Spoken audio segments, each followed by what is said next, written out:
सुबह का ये जंगल जैसे एक जिंदा तस्वीर हो। हर जानवर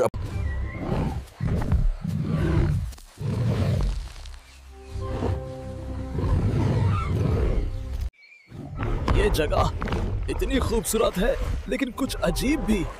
ये मूर्ति जैसे हम पर नजर रख रही हो। ये कोई आम जगह नहीं, ये तो पुराने जंगल के रखवाले हैं। शायद ये देख रहे हैं